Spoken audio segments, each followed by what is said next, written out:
എല്ലാവർക്കും ഒരു നല്ല ആശംസ അർപ്പിച്ചുകൊണ്ട് ഞാൻ ആരംഭിക്കുകയാണ്. ദൈവശാസ്ത്രത്തിലെ ചില വിഷയങ്ങളാണ് നമ്മളുടെ ഈ ക്ലാസ്സുകളിലൂടെ നമ്മൾ കണ്ടുകൊണ്ടിരിക്കുക. കഴിഞ്ഞ ക്ലാസ്സിൽ സഭാപിതാക്കന്മാരുടെ ദൈവശാസ്ത്രം അല്ലെങ്കിൽ പട്രോളജി എന്ന് പറയുന്ന വിഷയത്തെക്കുറിച്ച് നമ്മൾ ചിന്തിച്ചു കൊണ്ടിരിക്കുകയായിരുന്നു. അവിടെ നമ്മൾ കണ്ടു, സഭാപിതാക്കന്മാരുടെ പഠനങ്ങൾ തീർച്ചയായും ആധുനിക ദൈവശാസ്ത്രത്തിൻ്റെയും അടിസ്ഥാനമായി നിലകൊള്ളുന്ന ഒരു സത്യമാണ് എന്ന്. അതേ തുടർന്ന് നമ്മൾ പറഞ്ഞു വച്ചത്, സഭാപിതാക്കന്മാരുടെ പഠനങ്ങളിൽ അവർ വിശുദ്ധ ഗ്രന്ഥ വ്യാഖ്യാനത്തിനാണ് ഏറ്റവും വലിയ പ്രാധാന്യം നൽകിയത്. അല്ലെങ്കിൽ അവരുടെ എല്ലാ ദൈവശാസ്ത്ര ആശയങ്ങളും രൂപം കൊണ്ടത് വിശുദ്ധ ഗ്രന്ഥത്തിൽ അവർ കണ്ടതും വായിച്ചതും അവർ ധ്യാനിച്ച് ഉൾക്കൊണ്ടതുമായ ദിവ്യരഹസ്യങ്ങളാണ്. അപ്പോൾ ഇത് വളരെ വ്യക്തമായി മിക്കവാറും എല്ലാ സഭാപിതാക്കന്മാരും ഈ ഒരു ആശയം എടുത്തു പറഞ്ഞിട്ടുണ്ട്. വിശുദ്ധ ആഗസ്തീനോസും വിശുദ്ധ ജോൺ ക്രിസോസ്റ്റവും തുടങ്ങിയ വലിയ സഭാപിതാക്കന്മാർ ഈ ആശയം വളരെ വ്യക്തമായി അവരുടെ പഠനങ്ങളിൽ എടുത്തു പറഞ്ഞിട്ടുണ്ട്. പിതാക്കന്മാർ ദൈവവചനം തങ്ങളുടെ ആധ്യാത്മിക ജീവിതത്തിൻ്റെയും അജപാലന ജീവിതത്തിൻ്റെയും ഭക്ഷണവും നിരന്തര ചിന്താവിഷയവുമാക്കിയിരുന്നു എന്നുള്ളത്. നമുക്കറിയാം, ദൈവത്തിൻ്റെ വചനം അത് വളരെ ശക്തിയുള്ളതാണ്, അത് ജീവനുള്ളതാണ്. ഒരു ക്രിസ്ത്യാനിയെ സംബന്ധിച്ച് അല്ലെങ്കിൽ ഒരു കത്തോലിക്കനെ സംബന്ധിച്ചിടത്തോളം ഇത് ആത്മീയ ഭക്ഷണം തന്നെയാണ്.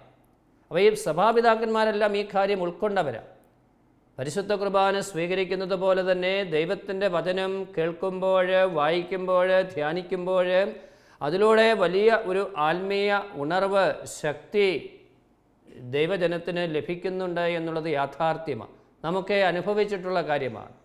അപ്പോൾ ഈ ദൈവവചനം അവരുടെ ആത്മീയ ജീവിതത്തിൻ്റെ ഭക്ഷണമായി അല്ലെങ്കിൽ അവരുടെ ചിന്തയുടെ വിഷയമായി എപ്പോഴും നിലനിന്നിരുന്നു. അങ്ങനെയാണ് അവർ ഈ വചനം വ്യാഖ്യാനിക്കാനായിട്ട് പരിശ്രമിക്കുക. അതുകൊണ്ടാണ് ഈ ദൈവവചനം ധ്യാനിക്കുകയും പഠിക്കുകയും അതിൻ്റെ വെളിച്ചത്തിൽ എന്തെങ്കിലുമൊക്കെ പഠിപ്പിക്കുകയും ചെയ്തതുകൊണ്ടാണ് ഈ സഭാപിതാക്കന്മാരുടെ പഠനങ്ങൾ ഇത്രയേറെ പ്രസക്തമാകുന്നത്. യേശുവിൻ്റെ പഠനങ്ങളോട് അവ ചേർന്ന് നിൽക്കുന്നു, അല്ലെങ്കിൽ ഈശോ പഠിപ്പിച്ചതിനോട് ഒന്ന് ചേർന്നാണ് സഭാപിതാക്കന്മാരുടെ പഠനങ്ങൾ നടത്തിയിരിക്കുക. അതാണ് അതിൻ്റെ പ്രാധാന്യമെന്ന് പറയുന്നത്. അവർ വിശുദ്ധഗ്രന്ഥം പഠിക്കുകയും ഭാഷ്യങ്ങൾ രചിക്കുകയും ജനങ്ങൾക്ക് വ്യാഖ്യാനിച്ചു കൊടുക്കുകയും ചെയ്തിരുന്നു. അവർ പഠിച്ചു, അതിനെ ഒന്നുകൂടി വിശാലമായി അതിന് വ്യാഖ്യാനങ്ങൾ കൊടുത്ത് മറ്റാളുകൾക്കത് പറഞ്ഞു കൊടുത്തിരുന്നു. അവരുടെ ഒരു പ്രത്യേകതയായിരുന്നു. ജോൺ ക്രിസോസ്റ്റം എന്ന് പറയുന്ന സഭാപിതാവ് പറയുന്ന ഒരു ആശയമുണ്ട്. നിങ്ങൾക്ക് ദൈവവചനമുണ്ടല്ലോ, മറ്റൊരു പ്രബോധകനെ നിങ്ങൾ അന്വേഷിക്കേണ്ട. അദ്ദേഹത്തിൻ്റെ ജനത്തോട്, അദ്ദേഹമായിരുന്ന സഭയിലെ അല്ലെങ്കിൽ അദ്ദേഹം കണ്ടുമുട്ടിയ ആളുകളോട് പറയുന്ന കാര്യമാണ്, നിങ്ങൾക്ക് ദൈവവചനമുണ്ടല്ലോ, നിങ്ങൾ പിന്നെ വേറൊരു പ്രബോധകനെ നിങ്ങൾ അന്വേഷിക്കേണ്ട, വേറൊരു ഗുരുവിനെ അന്വേഷിക്കേണ്ട. വചനമാണ് നിങ്ങളെ പഠിപ്പിക്കുന്ന ഗുരു. വചനത്തിനാണ് ഏറ്റവും പ്രാധാന്യം. അത് മനസ്സിലാക്കിയാൽ മതി, അത് ധ്യാനിച്ചാൽ മതി, അത് ഉൾക്കൊണ്ടാൽ മതി എന്ന് ഈ സഭാപിതാവ് പറയുക. അദ്ദേഹം തുടർന്ന് പറയുന്നൊരു കാര്യവും വളരെ പ്രസക്തമാണ്. നിന്റെ വിശുദ്ധ ലിഖിതങ്ങൾ എൻ്റെ കലർപ്പില്ലാത്ത ആനന്ദമാകട്ടെ, അവയുടെ പഠനത്തിൽ എനിക്ക് വഞ്ചന പറ്റാതെയും വഞ്ചനയ്ക്ക് വിധേയമായി ഞാൻ അവയെ ഉപേക്ഷിച്ച് കളയാതെയും ഇരിക്കട്ടെ എന്ന് വിശുദ്ധഗ്രന്ഥം മനസ്സിലാക്കാനുള്ള കൃപയ്ക്കായി അപേക്ഷിച്ച വിശുദ്ധ ആഗസ്തീനോസിൻ്റെ പ്രാർത്ഥന പ്രത്യേകം അനുസ്മരിക്കേണ്ടതാണ്. അപ്പോൾ ഈ ദൈവത്തിൻ്റെ വചനമുണ്ടല്ലോ, അല്ലെങ്കിൽ നിൻ്റെ വിശുദ്ധ ലിഖിതങ്ങൾ കലർപ്പില്ലാത്ത ആനന്ദമായിട്ട്, അല്ലെങ്കിൽ അതിനെ ഒരിക്കലും വിധേയമായി ജീവിക്കാൻ, അവയ്ക്ക് വിധേയമായി ജീവിക്കാൻ, അല്ലെങ്കിൽ അവയെ കളയാനുള്ളൊരു സാഹചര്യം എൻ്റെ ജീവിതത്തിൽ ഉണ്ടാകരുത് എന്ന് ആഗസ്തീനോസ് പുണ്യവാളനും ഈ ജോൺ ക്രിസോസ്റ്റോമിനോട് ചേർന്ന് പറയുകയാണ്, പഠിപ്പിക്കുകയാണ്. തീർച്ചയായും വളരെ പ്രധാനപ്പെട്ട കാര്യമാണ്. വിശുദ്ധ ഗ്രന്ഥത്തിൽ വിശുദ്ധമായി അല്ലെങ്കിൽ വിശുദ്ധ ഗ്രന്ഥത്തിൽ തെറ്റുകൾ ആരോപിക്കാതെ സ്വന്തം അജ്ഞത ഏറ്റുപറയുകയാണ്. നമ്മുടെ കുറവുകൾ മനുഷ്യനത് മനസ്സിലാക്കുമ്പോൾ, അല്ലെങ്കിൽ മനുഷ്യൻ്റെ ബുദ്ധിക്ക് പല പരിമിതികളുമുണ്ട്, കുറവുകളുണ്ട്. പക്ഷേ വിശുദ്ധ ഗ്രന്ഥത്തിന് അങ്ങനെ പരിമിതികളോ കുറവുകളോ ഇല്ല. അത് മനസ്സിലാക്കുന്നതിൽ മനുഷ്യൻ പരാജയപ്പെട്ടിട്ടുണ്ടാകാം. എങ്കിലും ദൈവവചനത്തിന് ഒരു കുറവുമില്ല. എല്ലാ പൂർണ്ണതയും അവിടെ നമുക്ക് കണ്ടെത്താനായിട്ട് സാധിക്കുകയാണ്. വീണ്ടും വിശുദ്ധ ഗ്രന്ഥത്തിൻ്റെ കർത്താവ് സത്യം പറയുന്നു, അല്ലെങ്കിൽ സത്യമായ കാര്യങ്ങൾ മാത്രം പഠിപ്പിക്കുന്നു. അത് എല്ലാവർക്കും വേണ്ടി, ഈ ലോകത്തിലെ എല്ലാ മനുഷ്യർക്കും വേണ്ടി ദൈവത്തിൻ്റെ രക്ഷ, ആ രക്ഷാകര രഹസ്യങ്ങൾ ഈ വിശുദ്ധ ഗ്രന്ഥത്തിലൂടെ അല്ലെങ്കിൽ ദൈവവചനത്തിലൂടെ നമ്മളെ പഠിപ്പിക്കുകയാണ് ചെയ്യുക. അത് ഉൾക്കൊണ്ടവരാണ്, അത് മനസ്സിലാക്കിയവരാണ്, അത് സ്വീകരിച്ചവരാണ് ഈ സഭാപിതാക്കന്മാർ. വീണ്ടും പിതാക്കന്മാരെല്ലാവരും വിശുദ്ധ ഗ്രന്ഥത്തിൽ അഗാധ പാണ്ഡിത്യമുള്ളവരുമായിരുന്നു എന്ന് നമുക്ക് കാണാനായിട്ട് പറ്റുകയാണ്. ബൈബിൾ വിജ്ഞാനീയത്തിൻ്റെ മഹാസമുദ്രമാണ് പിതാക്കന്മാരുടെ കൃതികൾ. അവരെഴുതിയ കാര്യങ്ങൾ നമ്മൾ വായിക്കുമ്പോൾ അല്ലെങ്കിൽ അവയിലൂടെ നമ്മൾ കടന്നു പോകുമ്പോൾ നമുക്ക് കാണാനായിട്ട് പറ്റും, ഈ പിതാക്കന്മാർക്കെല്ലാം വിശുദ്ധ ഗ്രന്ഥത്തിൽ അഗാധ പാണ്ഡിത്യമുണ്ടായിരുന്നു. അപ്പോൾ ഈ ബൈബിൾ വിജ്ഞാനീയത്തിൻ്റെ മഹാസമുദ്രം എന്ന് വേണമെങ്കിൽ പറയാം. ഈ പിതാക്കന്മാരുടെ അല്ലെങ്കിൽ ഈ സഭാപിതാക്കന്മാരുടെ പഠനങ്ങളെല്ലാം കൂടി ഒന്നിച്ച് ചേർത്ത് വയ്ക്കുമ്പോൾ വലിയൊരു മഹാസമുദ്രം പോലെ വിശാലമായി ഈ ദൈവവചനം അല്ലെങ്കിൽ വിശുദ്ധ ഗ്രന്ഥത്തിൽ കാണുന്ന കാര്യങ്ങൾ അവർ വ്യാഖ്യാനിച്ചെഴുതി ദൈവശാസ്ത്രപരമായി രൂപപ്പെടുത്തി എടുത്തിരിക്കുകയാണ്. അതൊരു മഹാസമുദ്രം പോലെ വളരെയേറെ ആശയങ്ങളെ ഉൾക്കൊള്ളുന്ന, ഒത്തിരി വിശാലമായ ആശയങ്ങൾ ഉൾക്കൊള്ളുന്ന, എത്രമാത്രം നമ്മൾ പഠിച്ചാലും വായിച്ചാലും എഴുതിയാലും മനസ്സിലാക്കിയാലും പൂർണ്ണമായി നമുക്ക് ഉൾക്കൊള്ളാൻ പറ്റാത്ത വിധം, സ്വീകരിക്കാൻ പറ്റാത്ത വിധം അല്ലെങ്കിൽ കണ്ടെത്താൻ പറ്റാത്ത വിധം വിശാലമായ ഒരു അർത്ഥവും അല്ലെങ്കിൽ പരപ്പും ഈ സഭാപിതാക്കന്മാരുടെ പഠനങ്ങൾക്കുണ്ട്. അവർ ഈ വിശുദ്ധ ഗ്രന്ഥം ആഴത്തിൽ പഠിച്ചതുകൊണ്ടും മനസ്സിലാക്കിയതുകൊണ്ടും അതിൽ പണ്ഡിതന്മാരായിരുന്നതുകൊണ്ടാണ് അത് സാധ്യമായത് എന്ന് നമ്മൾ മനസ്സിലാക്കണം. അതോടൊപ്പം വിശ്വാസികൾ ഇവർ പഠിപ്പിച്ച കാര്യങ്ങൾ സ്വീകരിക്കണമെന്ന് അവർക്ക് നിർബന്ധമുണ്ടായിരുന്നു. വിശ്വാസികളെ അവർ കാർക്കശ്യത്തോടെ ഈ കാര്യങ്ങൾ പഠിപ്പിച്ചു കൊടുത്തിരുന്നു. വെറുതെയല്ല, അവർക്ക് ബോധ്യമുണ്ട്, അവർ ഉൾക്കൊണ്ടതാണ്, മനസ്സിലാക്കിയതാണ്. അവരുടെ സഭയിലെ അല്ലെങ്കിൽ അവരുടെ മുൻപിൽ വന്നിരുന്ന അല്ലെങ്കിൽ അവരെ ആർക്കൊക്കെ എഴുതിയോ പഠിപ്പിച്ചോ അവരിത് അനുസരിക്കണമെന്ന് നിർബന്ധ ബുദ്ധിയോടെ അവർ പഠിപ്പിച്ചിരുന്നു. അതോടൊപ്പം വിവിധതരം ഭാഷ്യങ്ങൾ നമുക്ക് ലഭിച്ചിരിക്കുന്നു. അവയൊക്കെ സമഗ്ര ക്രിസ്തു രഹസ്യം നന്നായി മനസ്സിലാക്കുവാനായിട്ട് നമുക്ക് സാധിക്കുകയാണ്. വിശുദ്ധ ബൈബിള് അവർ വ്യാഖ്യാനിക്കുമ്പോൾ ഓരോരുത്തരും അവരുടേതായ രീതിയിൽ വ്യാഖ്യാനിക്കുന്നുണ്ട്. വ്യത്യസ്തമായ പുതിയ ആശയങ്ങൾ അവർ അവതരിപ്പിക്കുന്നുണ്ട്. ഇതെല്ലാം കൂടെ കൂട്ടിവെക്കുമ്പോഴാണ് ഈ പഠനം പൂർത്തീകരിക്കപ്പെടുന്നത്. അല്ലെങ്കിൽ സമഗ്ര ക്രിസ്തു രഹസ്യം, നമുക്കറിയാം ക്രിസ്തു രഹസ്യം അല്ലെങ്കിൽ ഈ രക്ഷാകര രഹസ്യം എന്നാണ് നമ്മൾ പറയുക. It is A mystery. ഈ മിസ്റ്ററി പൂർണ്ണമായും ഉൾക്കൊള്ളാൻ അല്ലെങ്കിൽ മനസ്സിലാക്കാനായിട്ട് ഈ വ്യത്യസ്തരായ പിതാക്കന്മാരുടെ പഠനം സഹായിക്കുന്നു എന്നുള്ളതാണ്. അതോടൊപ്പം അവരുടെ എല്ലാം വ്യാഖ്യാനം ക്രിസ്തു കേന്ദ്രീകൃതമാണ്. വെളിപാടിൻ്റെയും രക്ഷാകര പദ്ധതിയുടെയും ആരംഭവും കേന്ദ്രബിന്ദുവും അവസാനവും ക്രിസ്തുവാണ് എന്ന് നമുക്കറിയാം. അപ്പോൾ ക്രിസ്തു കേന്ദ്രീകൃതമാണ് അവരുടെ പഠനങ്ങൾ. വേറെ ഒന്നും അവർക്ക് പഠിപ്പിക്കാനില്ല. ഈ പ്രപഞ്ചത്തെ കേന്ദ്രീകരിച്ചല്ല അവർ പഠിപ്പിക്കുക, അല്ലെങ്കിൽ ഈ പ്രപഞ്ചത്തിലെ മനുഷ്യരെ കേന്ദ്രീകരിച്ചല്ല, അല്ലെങ്കിൽ ഈ പ്രപഞ്ചത്തിലെ സമ്പത്തിനെക്കുറിച്ചോ ഭൗതിക നേട്ടങ്ങളെക്കുറിച്ചോ അവയൊന്നും കേന്ദ്രമാക്കിയിട്ടല്ല.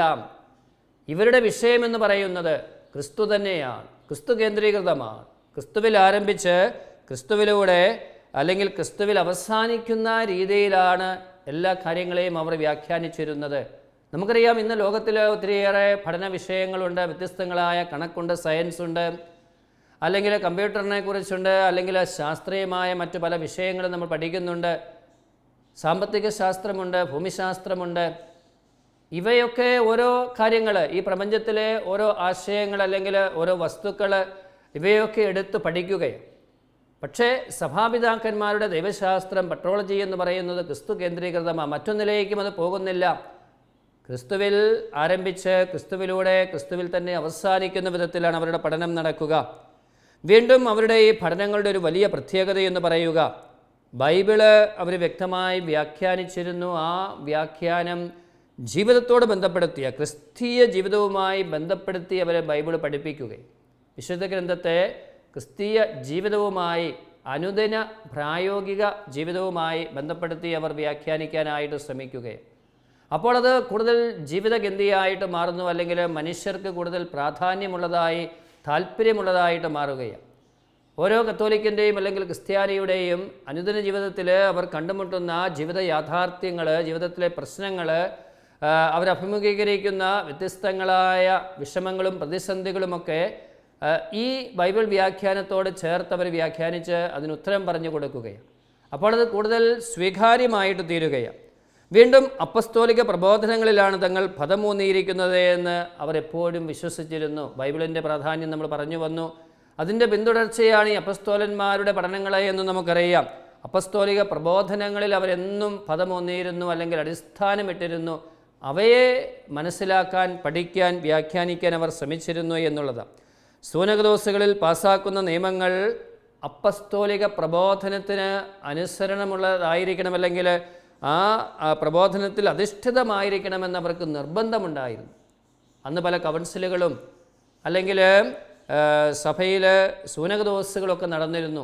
അപ്പോൾ അവിടെ ചില തീരുമാനങ്ങളൊക്കെ ഒന്നിച്ചുകൂടിയിരുന്ന് സഭാപിതാക്കന്മാർ, മെത്രാന്മാർ ഒന്നിച്ചുകൂടിയിരുന്ന് ആലോചിച്ച് ചില തീരുമാനങ്ങളിലേക്കൊക്കെ എത്തുമ്പോൾ അവയെല്ലാം അപ്പസ്തോലിക പ്രബോധനങ്ങളിൽ അധിഷ്ഠിതമായിരിക്കണം. എന്ത് അപ്പസ്തോലന്മാർ പറഞ്ഞു വെച്ചിട്ടുണ്ട്, ഒരു സംശയം അവർക്കുണ്ടെങ്കിൽ, അല്ലെങ്കിൽ അന്നത്തെ ഈ തീരുമാനങ്ങൾ എടുക്കുന്ന സാഹചര്യങ്ങളിൽ വ്യത്യസ്ത അഭിപ്രായങ്ങൾ വന്നാൽ ഈ അപ്പസ്തോലിക പ്രബോധനത്തിൽ അടിയുറച്ച് നിന്നുകൊണ്ട് ആ പ്രബോധനത്തിൽ അധിഷ്ഠിതമായിട്ട് തീരുമാനങ്ങൾ എടുക്കാനും നിർദ്ദേശങ്ങൾ വയ്ക്കാനുമായിട്ട് അവർ ശ്രമിച്ചിരുന്നു.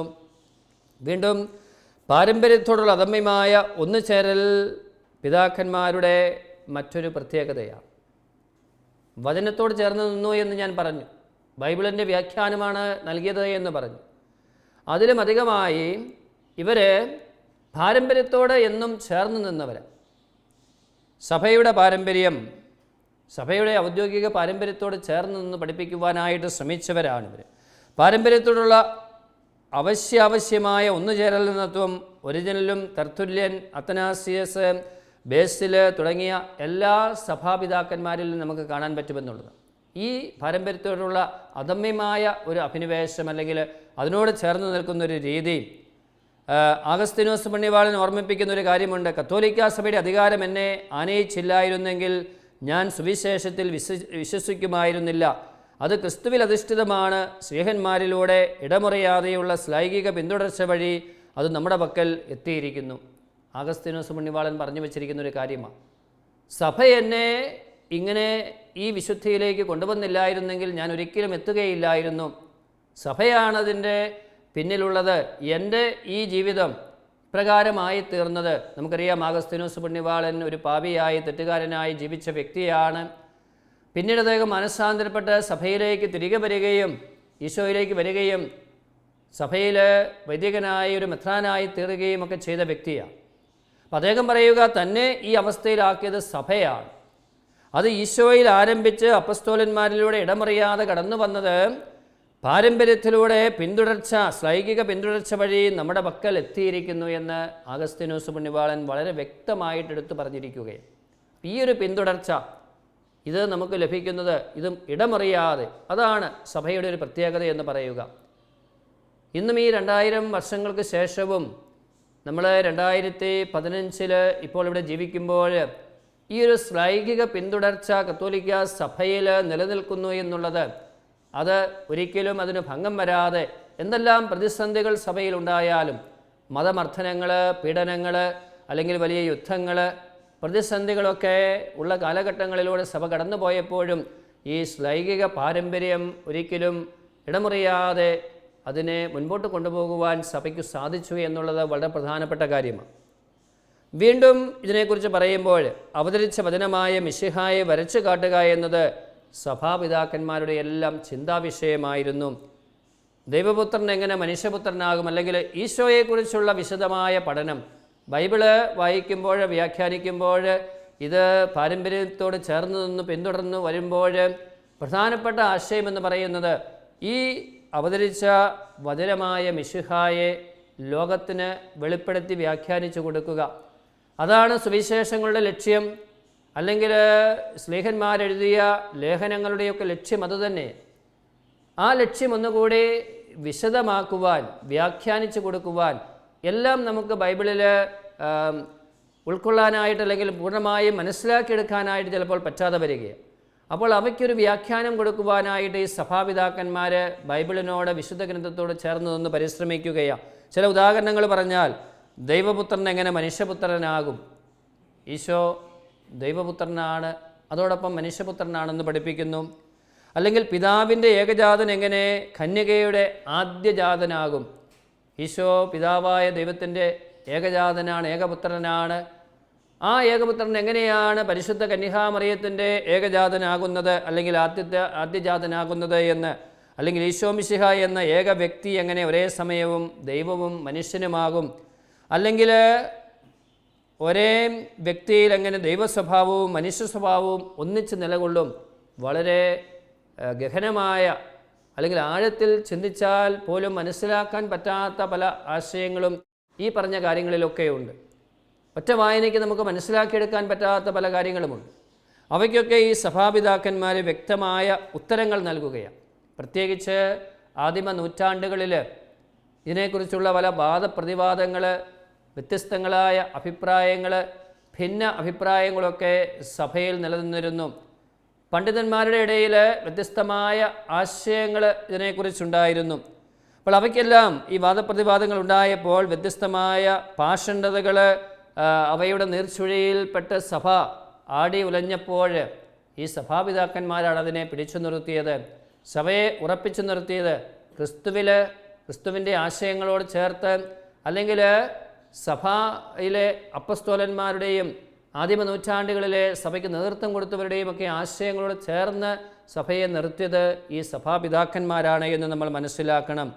അതോടൊപ്പം ക്രിസ്തുവിന് മനുഷ്യാത്മാവില്ല എന്ന് സങ്കല്പിച്ചവർ, ക്രിസ്തുവിൻ്റെ ശരീരം മായയാണെന്ന് കരുതിയവർ, ക്രിസ്തുവിൻ്റെ ദൈവസ്വഭാവത്തിൽ മനുഷ്യ സ്വഭാവം ലയിച്ച് ഏകസ്വഭാവമായി തീർന്നെന്ന് വാദിച്ചവർ, ഇങ്ങനെ ഒത്തിരി അബദ്ധങ്ങളും അബദ്ധ സിദ്ധാന്തങ്ങളുമൊക്കെ ആദിമ കാലഘട്ടത്തിൽ പഠിപ്പിക്കപ്പെട്ടിട്ടുണ്ട്.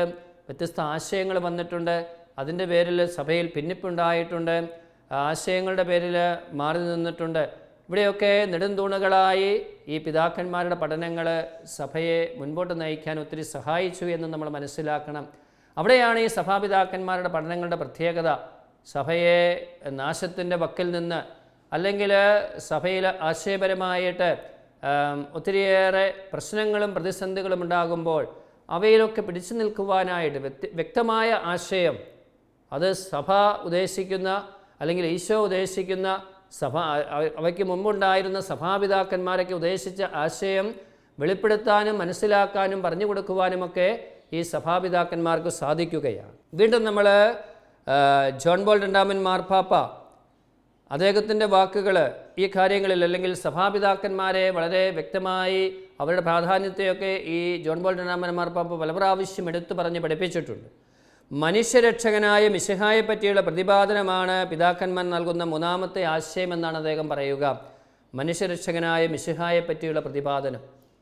ഈശോയെക്കുറിച്ച് പറയുമ്പോൾ ജോൺ പോൾ രണ്ടാമൻ മാർപ്പാപ്പ മനുഷ്യരെക്കുറിച്ച് അദ്ദേഹത്തിൻ്റെ ചില പുസ്തകങ്ങൾ എഴുതിയിട്ടുണ്ട്.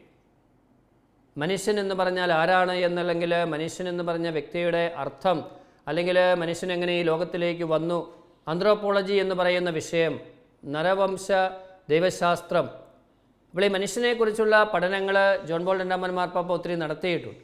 അപ്പോൾ അതിൽ ജോൺ പോൾ മാർപ്പാപ്പ പറയുക, മനുഷ്യരക്ഷകനായ മിശിഹായെ പറ്റിയുള്ള പ്രതിപാദനമാണ് പിതാക്കന്മാർ നൽകുന്ന ഒരു പ്രധാനപ്പെട്ട ആശയം. അവിടെ മനുഷ്യൻ്റെ രക്ഷയ്ക്കു വേണ്ടിയാണ് ദൈവപുത്രനായ ഈശോ ഈ ലോകത്തിലേക്ക് വന്നത് എന്നുള്ളത് വളരെ പ്രധാനപ്പെട്ട കാര്യമാണ്. വീണ്ടും ക്രിസ്തു രഹസ്യം വിശദമാക്കാനും പാഷണ്ഡതകളെ എതിർക്കാനും ചെയ്ത പരിശ്രമത്തിനിടയിൽ മനുഷ്യനെ പറ്റിയുള്ള പ്രബോധനം അവ്യക്തമായി മാത്രമേ പിതാക്കന്മാർ പഠിപ്പിച്ചിട്ടുള്ളൂ. ഈശോയെ അവതരിപ്പിക്കുവാൻ വേണ്ടിയാണ് സഭാപിതാക്കന്മാരെല്ലാം കൂടുതലായിട്ട് പരിശ്രമിച്ചത്. ഈശോയുടെ മനുഷ്യാവതാരത്തെക്കുറിച്ചും അതിലൂടെ മനുഷ്യർക്ക് ലഭിക്കുന്ന രക്ഷയെക്കുറിച്ചുമൊക്കെ പഠിപ്പിക്കാനായിട്ട് ശ്രമിച്ചപ്പോൾ മനുഷ്യനെക്കുറിച്ചുള്ള പഠനങ്ങളിൽ കുറവ് വന്നു പോയിട്ടുണ്ട്, അല്ലെങ്കിൽ സഭാപിതാക്കന്മാരുടെ പഠനങ്ങളിൽ ചില കുറവുകൾ വന്നു പോയിട്ടുള്ളതായിട്ട് നമുക്ക് കാണാൻ പറ്റുകയാണ്. അപ്പോൾ അവിടെ അതിന് കാരണമെന്ന് പറയുന്നത് പിതാക്കന്മാർ ഈ ഒരു ആശയമാണ് അവരവതരിപ്പിക്കാനായിട്ട് ശ്രമിച്ചത്, മനുഷ്യരക്ഷകനായ ഈശോയെക്കുറിച്ച്. അവർ സ്നേഹപൂർവം ബൗദ്ധികമായി ക്രിസ്തു രഹസ്യത്തെ ഉറ്റുനോക്കുകയാണ്. അവർ വളരെയേറെ സ്നേഹപൂർവം ക്രിസ്തു രഹസ്യത്തെ ബൗദ്ധികമായിട്ട് ഉറ്റുനോക്കിയ വ്യക്തികളാണ് എന്ന് നമുക്ക് പറയാനായിട്ട് പറ്റും. അപ്പോൾ തീർച്ചയായിട്ടും ബുദ്ധി അവരുപയോഗിച്ചിട്ടുണ്ട്. സഭാപിതാക്കന്മാരുടെ പഠനങ്ങളിൽ അവർക്ക് ദൈവം നൽകിയ ആ ബുദ്ധിയെ ഉപയോഗപ്പെടുത്തിക്കൊണ്ടാണ് ഈ പഠനങ്ങളൊക്കെ നടത്തുക. ബൈബിൾ വ്യാഖ്യാനിക്കണമെങ്കിൽ ദൈവശാസ്ത്രം അവതരിപ്പിക്കണമെങ്കിൽ ബുദ്ധി തീർച്ചയായിട്ടും വേണം.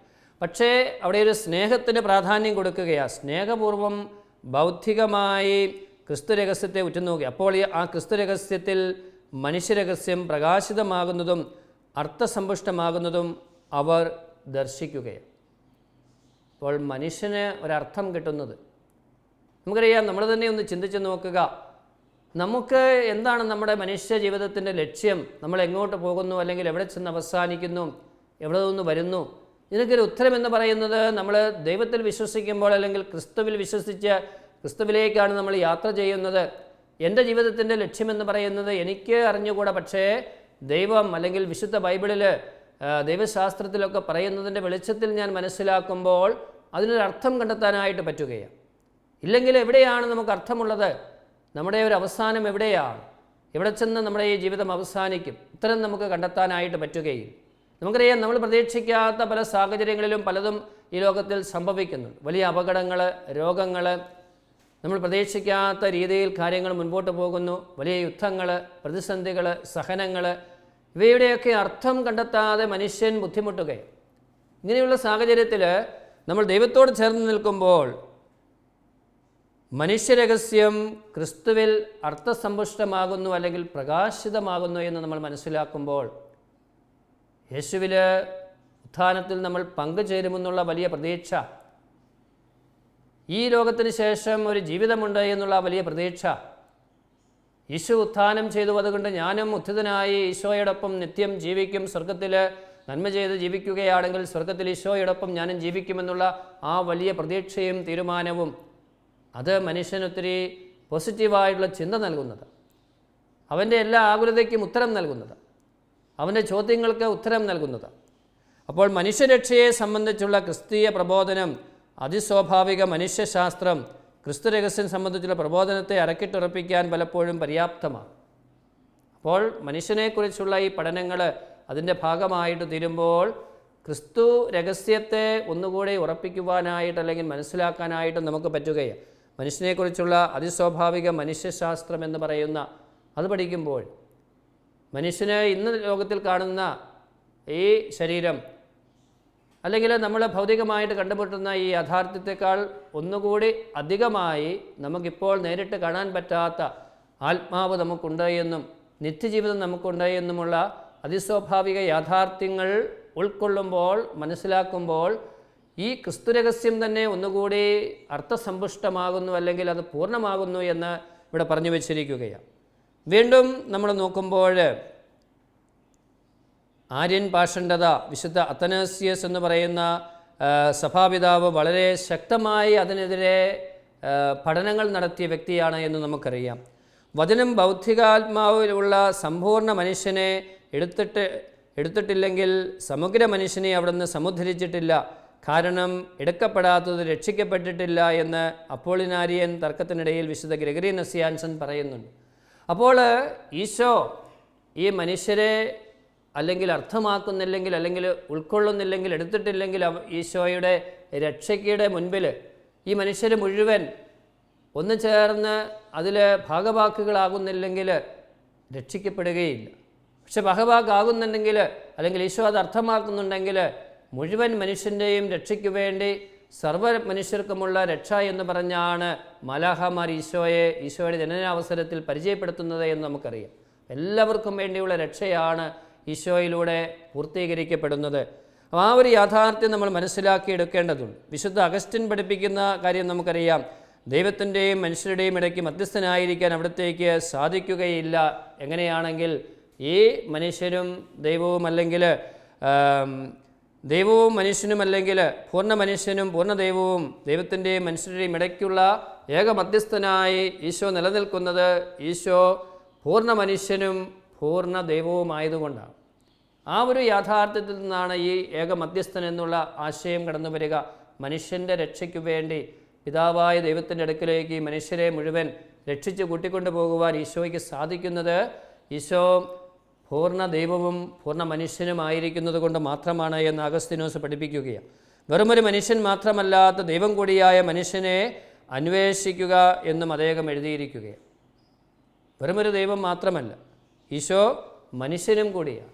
അപ്പോൾ ആ ഒരു സങ്കലനം അല്ലെങ്കിൽ യാഥാർത്ഥ്യത്തെ ഒന്നുകൂടി എളുപ്പമാക്കി തീർക്കുകയാണ്. എല്ലാ മനുഷ്യരുടെയും രക്ഷ ഈശോയിലൂടെ സാധിക്കുകയാണ്. അപ്പോൾ ഈശോ പൂർണ്ണ ദൈവവും പൂർണ്ണ മനുഷ്യനുമാണ്.